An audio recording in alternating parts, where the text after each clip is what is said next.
We're smarter than this. This is Tatooine Sons, a pop culture podcast. Oh, we're back. That's what we missed a week. Yeah, we did. Yeah, life. But we were busy watching we had movies. to hold this one back because it's all about Mission Impossible, and then we'd seen it by 3 this times point before it actually released in theaters. Y'all had. Well, yeah, least, you'd only seen it twice, and we'd had a 48-hour conversation in direct messages, not like a Twitter thread, but like a private DM conversation. He DM'd initiated us by McHugh. That's what people are calling him. Christopher McQuarrie. Christopher McQuarrie. The brains behind the best Mission Impossible movies. Absolutely. And it was all about our theory from Mission Impossible 7 Dead Reckoning. He Part put 1. a lot of doubt in our minds as to if it's real or not. No, I don't think he didn't put any doubt in my mind. Really? Okay. As far, and we'll interact and talk all about that up after a little bit of a. Hey, by the way, the guys from Reverend and the Reprobate are getting ready to pop on and tell you all about their show. But what you need to know is that their episode that they released last week was with Michael Uslan. Cool dude. The man behind the modern superhero movie. He tells the story of how he got into comics, how he got mentored by Stan Lee, how he got the rights for Batman, all of that. It is a fascinating interview. So after you finish listening to us, click on the link below and check it out. But before we get into the show, here's a little bit more from Reverend and the Reprobate. This is Tatooine Sons.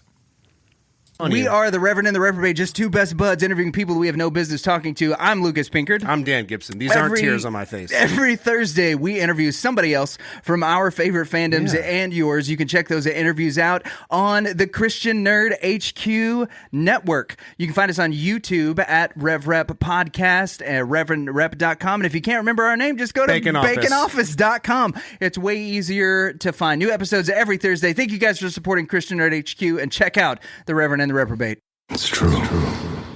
All of it. What is the name of the porg on the Millennium Falcon? Force is strong in my family. What do you think his name is? It's a big moment. I'm a Jedi, like my father before me. Maybe Turbis? Do or do not. There is no try. Turbis? Pablo, if you're listening to this live stream, that porg's name is now Turbis. It's a good Star Wars name. We're not done yet. These guys recorded an awesome podcast called Tatooine Sons. Everybody listen to it.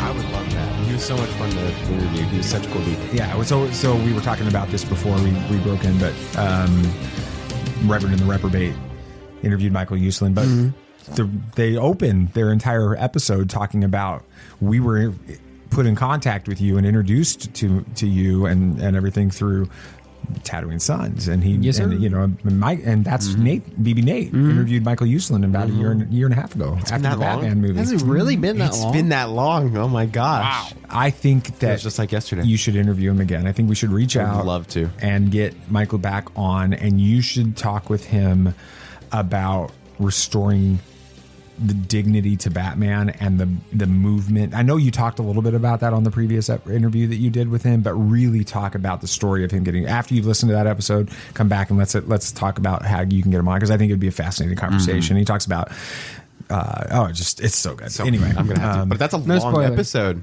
It's an hour and 45 minutes and it's worth every second of it. It talks about so many cool things. So check it out. Reverend and the Reprobate. It's in the link below, in the show notes, so check it out. And welcome to Tatooine Sons, a pop culture podcast. That's who we are. Us. Yeah, that's us again. We believe that pop culture is the mythology. Guess what? Guess what Michael Uslan talks about? What? Literally, he got his start in the comics world. Like, he was a super fan, had 30,000 comics in his garage. Wow. All of this kind of stuff growing up. His dad couldn't even get his car in the garage because of all the comics that he had. But he got his start by being the first, I think he may have mentioned this on the show, but being the first official teacher of an accredited university course on comic books. And he pitched that to the university and they shot him down. And he was dealing with a mythology professor. And he talks about how mythology is... The comic books are mythology with that, and he made the argument, and so it's in that episode. But anyway, he's talking. This is why you got to interview him again. Anyway, we believe pop culture is the mythology of this generation. That there is a story; it is written on our souls, and that these myths speak to that story, and that is why we talk about Batman and Star Wars, and we've talked about Indiana Jones recently, and today we're talking about Mission Impossible: Dead Reckoning because it's pop culture and it has got a mythology tied into it now. And it was a lot of fun. So, it was a lot of fun. I haven't said this in a long time, but we are the only fan podcast to name a canon Star Wars creature and to be endorsed by the writer-director of The Last Jedi, Rian Johnson. I don't know why I took that out of the opening. I don't know. So it's a pretty cool thing to be able to say we've done. Yeah. You good there, Nate? I'm okay. He's got a little cough. Lungs. He tends to get weak lungs. I do. And when they get sick, they don't go away. You need to do some cardio. But you're feeling okay. I'm feeling better a little bit every day, but it hurts to talk. Maybe we need to get you an inhaler. I have one. You have it? Have you used I'm using it. Okay. All right. Anyway. Okay. Let's talk Mission Impossible. We've seen it. BB, Nate, and I have seen it 3 times. We've got a long story to explain all that. Nate, or Sam, 3 times in 3 days. 3 nights before it actually released in the theaters. Before it actually Sunday, Monday, released in Tuesday. It released Wednesday officially. So, but we saw it anyway. Sam, you've seen it twice. All right, let's get your initial reactions to the movie. I'm going to have you go first, BB Nate, because I already know what Sam's is, and then we'll come back to mine. I thought you already knew him. I do too, but that's why I'm doing it. I really loved this movie. It, for a 2-hour and 45-minute movie, never felt slow any of the 3 times I've watched it. It was great. The writing was a lot of fun. It was good. The acting was really good. And the action was really good. The car chase was a lot of fun. And it lasted a long time. It's like 25 minutes. 25-minute car chase. The train scene at the end is one of the most intense we've gotten in Mission Impossible. Just jumping from car to car. It was a lot of fun. But overall, fantastic Mission Impossible movie. Added more world building that we had not seen before in this series, and I can't wait to see what the second part is. And if it's the end of Ethan Hunt, I don't think it will be, but we'll see. Your favorite Mission Impossible so far? What going into this? Going into it was Fallout, and Fallout's which is really 6, good. right? Yes, Yeah. Fallout is really Fallout good. is really good. We thought when we saw Fallout originally that was the end of the series. It felt like it was. It did. Like tying into stuff from every single movie. There was nods to it. It felt like it was. And now we're tying into Kittredge and all that stuff. Yeah. But so would you put this ahead of Fallout or on par with Fallout or behind Fallout? I'd have to put it on par. On par. Fallout's just so good, and I feel like more watches of this will help because I've seen Fallout a lot. Yeah. So- Like how many times do you think you've seen Fallout? 10 times? Maybe close to that. Okay. Yeah. Sam. Yeah, I have a bit of a different opinion. Is it? He was grumpy when he watched. I wasn't these, by grumpy. the way. No, I wasn't. I'm kidding. I really went into it with a very open mind, very excited for it. And I'm not gonna say it was bad. It was a very good movie. It just it didn't feel as big as Fallout. I think it suffered, for me at least, a little bit. It suffered from the Infinity War effect to me a bit. I'm like, okay, this is a part 1. We know Ethan's going to make it out. We know that the story's not going to be over. And I think that dampened it a bit. And to me personally, were the stunts crazy? Absolutely. But I feel like they tipped their hand a little bit too much within the trailers and things. They did show, the entire first look we got of Mission Impossible 7 was the preview in IMAX where they show the entire jump, the filming of the motorcycle jump. Yeah, and in some ways that made it more intense, knowing that he's actually doing it. But we knew that was coming. We knew the train thing was coming because they use that in trailers and stuff. So it felt, in a way, almost like I don't want to say a step down, but it didn't feel as big as Fallout. I mean, the end of this movie, you had Ethan Hunt on a train hunting for a key. Hunting, huh? in Fallout, you had Ethan Hunt hijacking a helicopter, chasing another helicopter while getting shot at, while simultaneously 2 nukes are about to go off, and Benji's getting choked out and all that. So I get this, but you're phrasing Fallout in a way where it sounds like it was more intense than Dead Reckoning. Because I it can felt phrase more it the intense. same way for Dead Reckoning. You have Ethan Hunt trying to get on a train from slow curve, missing the train because the brakes were stopped and it was accelerating at full speed, having to then, while Grace is having a meeting with the buyer, which we find out is Kittredge, and this was her first mission, then he has to go, drive up, get on a cliff, jump off the cliff, parachute onto the train, which he parachutes into the train, and then not only that, but then afterwards, he climbs on top of the train, has an entire fight scene on a real train going 60 miles an hour that they built for this movie. And after all of that, has to have that whole ending train sequence where he's going up the cars.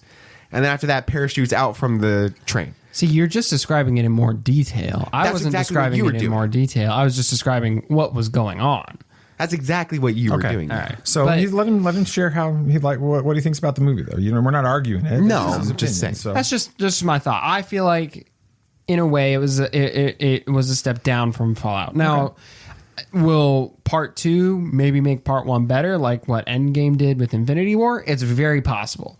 But for me, it didn't really hit as hard as the previous installments in the franchise. So. Okay, so I think that the difference is you were going into Mission Impossible for big moments, and it had big moments, right? Big battles, car chase, intense moments, and things like that. But that's what you associate with Mission Impossible, and that's what you want to go into the movie for. Yeah, I mean, now it's obviously packaged in a better way. You can get those same things from absolutely from Fast and Furious. Yeah, It's absolutely. Fast and Furious. I expect a different caliber from Mission Impossible, but it felt like those big moments weren't as big in this movie for me. But Nate, you go into these movies, especially. I mean, you're a story guy, like 100%. So I'm here for Ethan Hunt and Benji and Luther, and so that's the difference. All of their stories and stuff. Yeah. Okay. I thought this was the best Mission Impossible so far. Yeah. Okay. And I think that it was, for me, it had all of those big moments that you're talking about, Sam, but it also had a really, really different story than we've had in previous Mission Impossibles. They tried to do this with and this is a Christopher McQuarrie thing, right? So he takes over helping to finish and rewrite Ghost Protocol. Isn't it 4? No, he wrote 4. I thought he wrote 4. He wrote 5. No, and he 6. worked on. He didn't direct 4 though. Yeah, he just worked on it. He just worked on it. Which is that the one that ends with the Syndicate? With it being revealed, yes. Yeah. Right, at the very end is where the Syndicate is mentioned. That's Ghost Protocol. Okay, that's right. So he helps end that, writing it, and in it he teases at the final scene with Ethan Hunt. He gets his new mission and it talks about the Syndicate, right? And so that's a Christopher McQuarrie thing for sure, right? And so then they bring in the Syndicate and everything that's going on with the Syndicate in 5, which is Ghost Protocol, correct? 5 is Rogue Nation. Rogue Nation, okay. See, excuse me. I don't remember all this stuff. But anyway, Rogue Nation. And that's with that villain, and I can't remember his name, but that guy. Yeah, I don't remember the name either. Right? And then they world Solomon build Lane, yes. from that. Solomon Lane, you're right. They world build with that into Fallout and continue that world building. With John Lark. They bring in the John Lark stuff. They bring in the White Widow, which we find out is the daughter, and her brother, of course, is in it, but the daughter of Max, which goes all the way back to the first movie. And which ties we bring in Ethan's wife, former wife. Is it Julia? Julia, I think so. Julia, I think Sounds that's right. right. Yeah, Julia. They bring her in, make her a major character, major ending in the third act with this. So they're more world building in Fallout, right? This one, though, takes the world building to a whole new level. The way I described it, I did a review on Letterboxd. I did a review on Rotten Tomatoes for it. And the way I described it was, it feels just like Mission Impossible. It has all the big stunts, all the things that you look for in Mission Impossible. But this one builds the world in a very different way, to where I want to know more about this world, not just watch another Mission It Impossible. felt like what John Wick. That's exactly right. Yeah. John Wick 2. Yeah. Which I can't John wait Wick for the 1 Continental series. Comes out in a couple months. So I'm very excited. John Wick 1 was the, cool big fights and all that. John Wick 2 was like, now let's give it a good story, a deeper lore. Right. And that's with the, the story about choice. We'll talk a lot about choices towards the end of this conversation today. But, the idea of choice, the idea of Ethan having been some type of a criminal, some type of basically was given one of two choices: go to prison for the rest of your life, I think was basically the choice, or you become an agent, right? 3 choices. Or what was the other? Be on the run for the rest of your life? Jail, death, or becoming an IMF agent. Right. And so you see that, and then you find out that same choice is the choice that Benji had, the choice that Luther had, that everyone that's in the Impossible Mission Force has that. You've got this crazy moment early on where there's this group of the clandestine services all meeting to try to deal with this the entity. And the idea of the entity, and all of a sudden Kittredge shows up and he starts talking about the Impossible Mission Force, and everybody there knows about it except for the National Security Advisor who's leading the meeting. Right. Has never heard of the Impossible Mission Force. And the rest of the clandestine service people are like, you can't talk about this. Stop it. You can't do this. And so now that builds the world. Right. And there's so much to it. But I think the big thing was what we walked away from when we were in the parking lot, right? So we're in the parking lot in Pensacola, getting ready to we're leaving, we're pulling the car out, we're doing what we do when we finish a movie like this, just stream of consciousness, getting our stuff out, right? Yes, right. And suddenly, after we get in the car, though, because we don't want to spoil it for other people. We're not going to do that. But so we're in the car and we're doing this in the parking lot, driving out, and it just hits us. The question that bugged me the whole movie was, why is Ethan so quick to become loyal to Grace?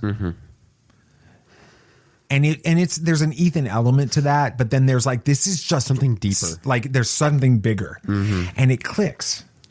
And I think it was me or you. I said that Marie was Grace's mother. I'm like, that has to be it. That's right. That's it. And then you were like, wait a minute. That's right. Nathan says Marie has to be Grace's mother, and then it clicks. I'm like, that Ethan is the father. And so we start walking through this. You okay, buddy? I'm good. You need some more water? No, water doesn't help. For you to take a break? We're good. I'm serious. We're good. Okay. All right. We're driving home 45 minutes, right? And coming up with all of the connections and all of the reasons that this makes sense. Now, the thing that we had to our advantage was we were going to the Sunday afternoon Walmart Plus screening, which don't have. Don't get our secret. No, we don't want AMC to change that in the future. So anyway, So we go. But we had already gotten tickets to see it in IMAX. We weren't seeing it at IMAX the first time. We got tickets to go back on Monday night and see it in IMAX. So that was our original plan, right? And so, because you wanted those cool pins and prints. Oh, it was cool. Awesome. So, speaking of the poster, we got a drawing. So, if you're listening to this on Tuesday by midnight tonight, if you find that post, it's a pin to the top of our Twitter wall. Retweet the post, like the post, and follow us if you aren't already following us to get into the contest. We've got 2 of them we're giving away, so you got 2 chances there. Cool. And then the pin lasts a week. So if you're not listening to this on Tuesday, and you're listening to it Wednesday, Thursday, Friday, or whatever, go back. It'll be pinned to the top of the wall, starting on Wednesday. And you do the same thing: like, retweet, follow, and you could get into that. We're giving one of those MIF pins away. So that'll end Tuesday the next week. MIF. Mission Impossible Force. MIF. Impossible Mission Fest. So IMF. So you said Mission Impossible Force, and then you said IMF. You said MIF. He was explaining what that anyway, what your thought process was. So the next night, we go and we're bringing Christy, my wife, their mom, right? So just everybody's on the same page, right? So we're bringing her. We don't tell her about any of this. No, right? None of the theory. We don't want to. But we plan we are watching for any hole in our theory at all. When we're watching it the second viewing, I'll go to you, Sam, since you haven't talked much this episode. You need to talk. You know, it's Tatooine Sons, not Son. With a Z, or what was that? No, that's fine. I just wanted to emphasize this. So anyway, Sam. Yes. Did the theory hold up on second viewing? Oh, it definitely did. I didn't see any holes. I mean, my initial, like, not hesitation, but my initial hole I was going to try and poke in the theory is I almost got it seemed like they were trying to force a romantic thing at first, but on the second watch through, that doesn't seem to be the case at all. You know, there's the scene in the airport when he grabs her and stuff, but that's just more like I think he's figuring it out, you know, when he's standing there and looking at her. Nathan, what's the first thing that you hear Grace say in this movie? Do you remember the line? No. She says, "Oh, I reminded you of someone else."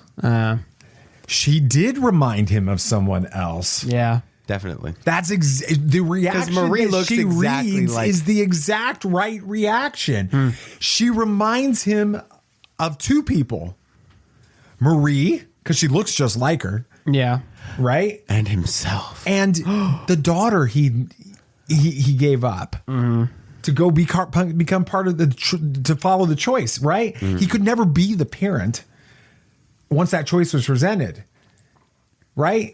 So that's the first. So it's an absolutely accurate line with it. But anyway, so you were saying from that moment, that was where I was really like I wanted to see if the theory broke apart, but it didn't. And then there's one scene that seemed to really drive it home. Nathan pointed this out, and I think you came to the same conclusion, Dad, but you weren't able to share it. Is the whole car chase where Grace is driving, and Tom Cruise is really just being like a dad trying to teach their kid how to drive. Granted, it's a little bit different because they're trying not to die, but it has that same feel. He's like, "No, you're doing great. You're doing great. Turn left. Turn left. Turn. Okay, we'll do it again. Turn left. No, it's okay. It's okay. It's okay." Yeah, it's very much. He goes over and tries to grab the steering wheel. She's like, "Who's driving here?" Right. Yeah. No, it very much feels like a dad and their kid. So it's pretty interesting to see those parallels. What about your thoughts on that, Nate? No, definitely. I think did it hold up? No, for sure. Even the third viewing, it held up. What are some other things that you saw in the movie that seemed to indicate that that's what the relationship is? I don't know. I'd like to say the necklace is the same one that Marie was wearing, but that's just not enough proof on that yet. Looks similar, but we'll come back to the necklace in a second, that much. But even at the end, when Ethan crashes into the train and she reaches down, she's like, "Are you okay?" And he's like, "Are you okay?" And then he asks again, "Are you okay?" And she's like, "It's no." like a dad with his child. He is every interaction that they have only makes sense in the father-child relationship. And then there's the scene after Ilsa's death. And rest in peace, Ilsa. I don't think she's dead. She ain't dead. But anyway, nobody can die in this series. No. So he says to her, to Grace, even we don't even know her name. Do you guys realize we don't know her real name? She says just you can call What's her your name? Well, what if she would have said her name, her given name? Right. He would have known immediately in that moment based on that, right? But I mean, that's a little weird because let's just say everybody calls her Grace. You can call me Grace. Everybody calls her Grace. Because that's what she's introduced as. Because even White Widow, I think even White Widow does. Even Gabriel does. That's fair.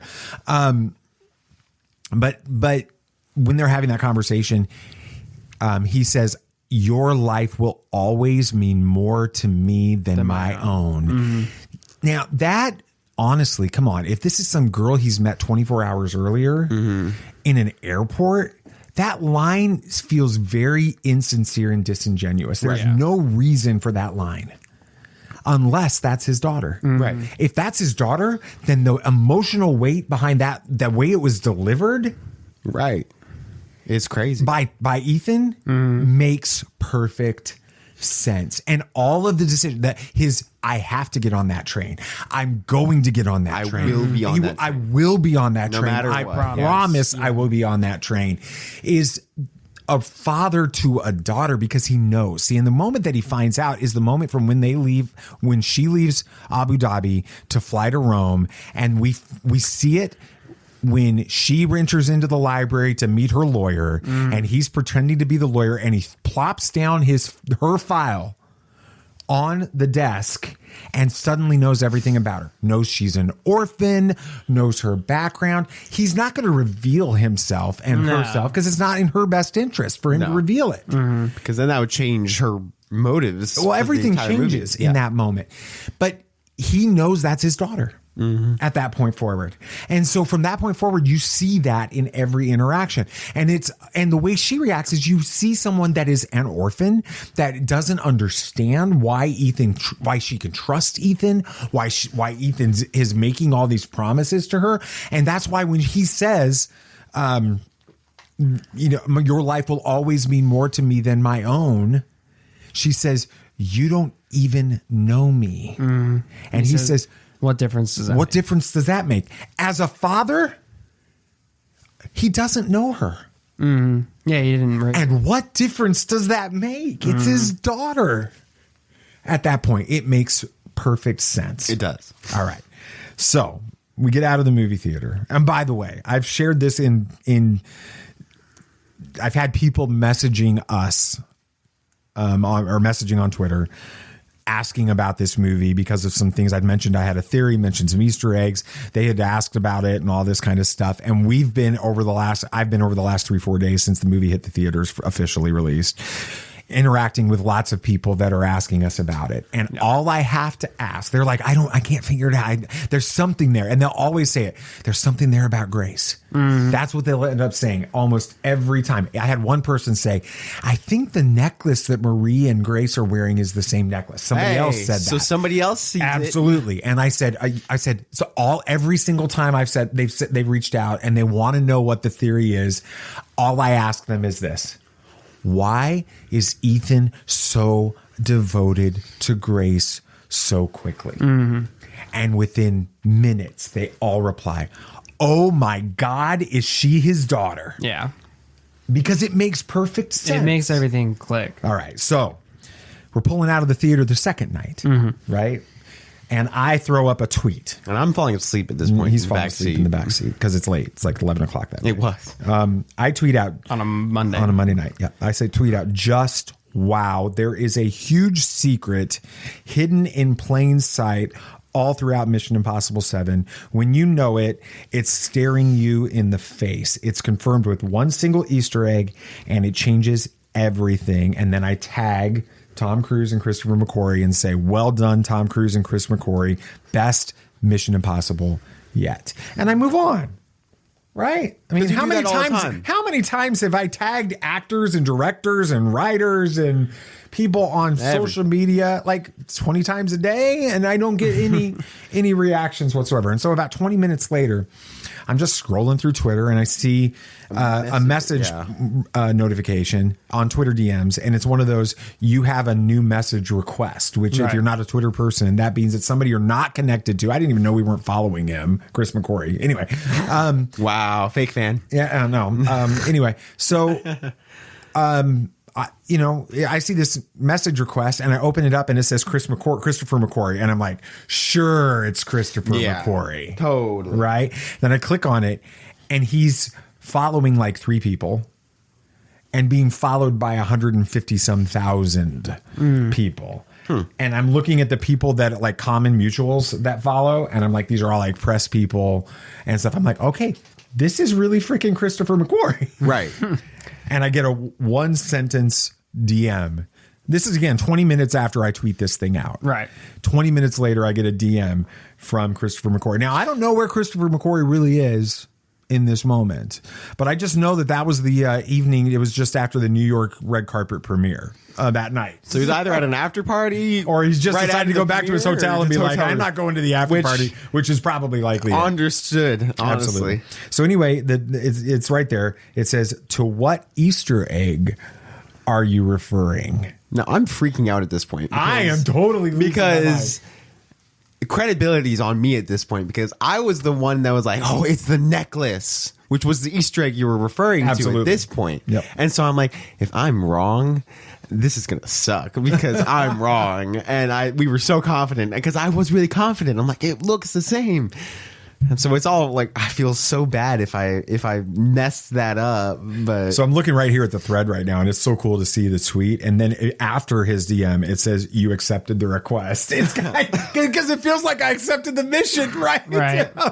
You okay over there? I'm good. He's laughing. It's causing lung problems with it. Stop laughing. I reply, and I'm like, Marie and Grace are wearing the same necklace. Am I right? Mm-hmm. Right? And then 2 minutes later, this is like 2 minutes. I reply to him 2 minutes after he sends it. And then 2 minutes after this is just unbelievable. But anyway, he says, I thought for sure you'd found something else. No one else has yet. Heart drops. And I'm like, no. We got to go back to see it again. So we're like, but then we begin this conversation that lasts, for a while that night, continues again the next morning, where I'm sharing this theory about Grace being the daughter of Ethan and Marie, and the necklace being the common tie-in and the Easter egg with it. It's so funny, the denial. I reply with your life will always matter more to me than my own, and then the quote, you don't even know me, and what's that? What does that matter? Yeah, what's that? And he replies, that's an interesting take. I'm always fascinated to see what people read into the narrative with that, which is not a denial, guys. And he's like, dang it, that's a good idea. Yeah, he's going to do it, and we have to give us a producer credit, right? No, I'm kidding. So anyway, no, just red carpet tickets. That's all we asked. That's all we asked for. So then he replies a minute after that, and he says, as for the Easter egg I'm thinking of, it is very much in plain sight. So that's the way that it ends that night. Well, actually, I replied right away. I said, that reminds me of the non-denial line from All the President's Men, and said, so if I'm the first to uncover it, you have to come on the podcast at some point down the road to talk about it. This is your mission should you choose to accept it. He didn't actually accept that. He didn't accept that. But anyway, no reason to. So that was the way that it ended that day, that night, right? So the next night, Nate, so immediately we get home and I'm like, we got to see this again, Nate. Right. Sam, you're like, I'm exhausted and I've got work at 7 a.m, right? So he's like, no, I'm gonna have to bow out on this. Check on that. He didn't enjoy so we get IMAX tickets again, Nathan and I, for the next night. As we're sitting in the seats, I sent him a GIF image of me drinking my soda at the movie theater, and I say, seated for another showing, any clue to guide me on this mission, right? Mm-hmm. And then the movie starts.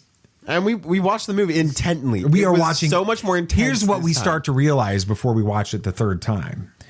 My original tweet that he responded to said, hidden in plain sight, right? Staring you in the face, right? Right. Those two lines match up with his. It's the Easter egg is very much hidden in plain sight, right? So we're sitting there watching the movie. Nate has to go to the bathroom. I mean, we've already seen it twice, so it's easy to find a spot to go to the restroom, right? So the car chase, right? Right. Is the best place to go. If you've already seen the car chase twice, you can do that, right? So he gets up and you come back and you're like, oh, nothing's really happened because it's such a long car chase. Right. So but while he's gone, I feel my phone buzz. So I reach down and I look at it, and Chris has messaged me again. He says, Chris, we're on a first name basis now, apparently. Yeah, well, that's the way it is, me and Chris. I say, he replies and he says, keep your eyes peeled. Another eye come on nudge towards this. And then he says, bonus, my director cameo is very hard to spot. It was. Okay, so I think we found that. That's the first thing I'm going to make sure next time I see it. You're going to see it tomorrow night? Tomorrow night. I'm going to make sure that when do we think, Nate, that the director cameo is? So right after Grace starts running away, after the two goons confront her in the hallway after the meeting scene with the White Widow, and then Ethan goes to help her. She pushes the goons onto him. He takes down the goons and looks across the way to see Grace running away. And then he looks down to all the people and sees the two agents that have been following him the entire time looking up at him. And then the camera pans out and you see one guy in the crowd that looks a lot like Christopher McQuarrie. At least the hair did, because I didn't see it all that much the first time you pointed it out, and then it cut pretty quick. But I saw the hair and I was like, that is Christopher McQuarrie hair. That's his hair. Yeah. So I'm going to make sure I'm going to confirm it tomorrow night, but that's when it is, right there. Which we replied to that. He didn't acknowledge. He did not acknowledge or deny. He did not deny or confirm any of these with this, which I don't blame him. He doesn't need to confirm or deny any of these. But he's also, up until a point, he always pointed us in different directions, and then then he'd stop responding to certain things. I think the non-denial denial type stuff is what's working. So then afterwards, so we're watching this movie, and there are so many references. There's so many eye-driven. I mean, even things. The entities thing looks like the Eye of Sauron. I was watching it that third time. I'm like, this acts exactly like the Eye of Sauron. So we're seeing eyes in everything. We're watching Grace when she's portraying the White Widow in the mask, and she's got brown eyes, and then the White Widow has blue eyes, and so we're trying to figure it all out. So I reply, and I'm like, I reply to the keep your eyes peeled that night, and I say, we picked up on that after last night, that it's about eyes. They're all over the movie, references and phrases and shots on eyes. The entity looks like an eye when shifting to look around. When Grace is portraying Alana, her eye color is always brown. Alana's eyes are bright blue. We picked up on that last night as well. We're just struggling to connect it all together as an Easter egg, right? And so that's the way I leave it, right? Mm-hmm. Until the next morning, and he messages us again. He's like, it's not nearly that complex. A very simple Easter egg hidden in plain sight. So there he is again. It's a sight connection with it.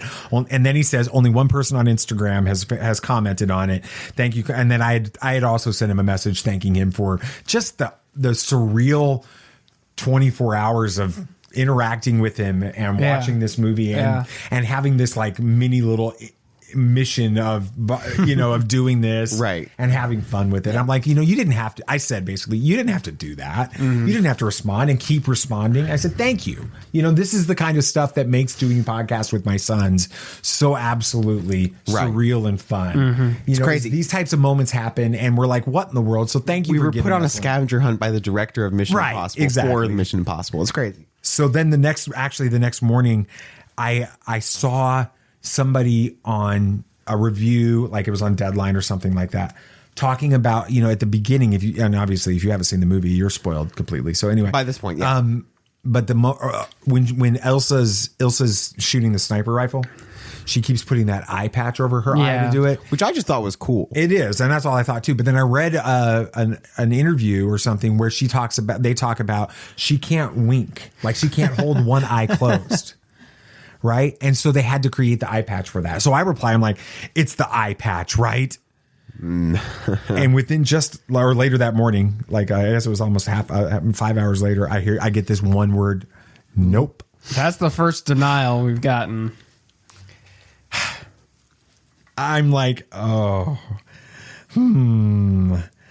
And so that was the last interaction from him. Crazy experience, though. Let's, just talk about the experience. What were your thoughts on just the whole thing? It's crazy. It's wild to think that he would do that. I mean, he, like you said, he didn't have to do that. He especially didn't have to keep going on about it. It's also smart on his part because more people go see the movie that way, because you're going to end up seeing it 4 times now because of that. It didn't bump the numbers too much, but you get my point. But it is cool. He didn't have to do that. It made the experience different for us and special. It was more intense the third time watching it than the first. Just because you were so focused. Yeah. It was so... It's really cool. It's going to change the way you watch the movie from now on too, because you know, you're going to remember that interaction. You're always going to be looking for whatever is that hidden detail. So it was pretty cool that he did that. But Nate, to keep it simple tomorrow, because he says it's very out in the open. Oh, I think I know what it is. We'll talk about it in a second. I think it's just the claustrophobic camera angles. I don't know what it is, but no, it was such an awesome experience. It's still an awesome experience. I'm going to watch this movie trying to find Easter eggs still, and I'm sure I will for the rest of time, and I can't wait until to see part 2. Until part 2, whenever that comes out. When it's confirmed that you know that there's articles coming out today, interviews with Haley Atwell, where they're focusing in on Grace's backstory. I haven't read it in the article. They're like, you know, and she talks about being an orphan, and she talks about the relationship with Ethan. Not that they mentioned anything about them being connected, but this is the stuff that's coming out a week later. I'm sure she's struggling trying to keep it under wraps. I guarantee you, it's right. I'm right on that. Yeah, it's pretty. So should we say what I think it is? You're more than welcome to. I think I figured it out. It's far-fetched. Honestly. It's not, in my opinion. It actually fits perfectly because it's simple. It has to do with eyes, and it's the kind of thing that, based on the relationship that Christopher McQuarrie and Tom Cruise have, which they basically worked on everything together since Edge of Tomorrow. Yeah, so I think it makes perfect sense. So there's this rumor that was floating around during filming of Mission Impossible 7 that Tom Cruise would not allow any crew or anybody on this film to look him in the eye regarding anything. So Why? Much so that because the rumor is he's crazy, right? Well, yeah. Okay, the Scientology stuff and all of that. So there's this rumor that, you know, there's always been really weird rumors about him. And those came out even more during the filming of this movie because of COVID and the restrictions and, you know, the limitations that he wanted on the broadcast because of COVID. And you know, and he's the producer and the star of the show. He can do what he needs to with that, right? With it. But that's no movie without him. Exactly. So that's the rumor, right, that was out there. There's the scene, and when we were watching it the third time, I commented on this line at that moment, and it clicked the next day. There's the line where Luther is talking to Ethan about he can't go off script, right? He can't kill Gabriel. He can't, you know, do any of this kind of stuff. And Ethan keeps promising, I'm not going to do it. I'm not going to do it. And Luther says, well, what are you going to do when he looks you in the eye? And I'm like, that's the kind of little Easter egg that I don't think so. Because his initial DM to you is referring to the Easter egg that confirms the connection between Ethan and Grace. But both, it doesn't confirm that. I never in there said that there was a connection between Grace. No, the original tweet that started all of this says there's a huge secret hidden in plain sight all throughout Mission Impossible. When you know it, it's staring you in the face. Both of those fit perfectly with that line from Luther that says, what are you going to do when he's looking you in the eye? Yeah. With that. And I think that makes sense. Now, I sent that to him, and he's not responded. Have you found anything on Instagram commenting about that? Because he said... No, I didn't look on Instagram because I wanted either he's going to confirm or it's going to be my headcanon until that goes against it. Right. So. It's a fun idea. We'll see. I'm right. We'll see. All that. But there's a theme that runs through this. Let's talk about it. You know, we can just talk about it. We don't have to have a scripted soliloquy from me. But let's talk about it for the dad moment today. I am your father.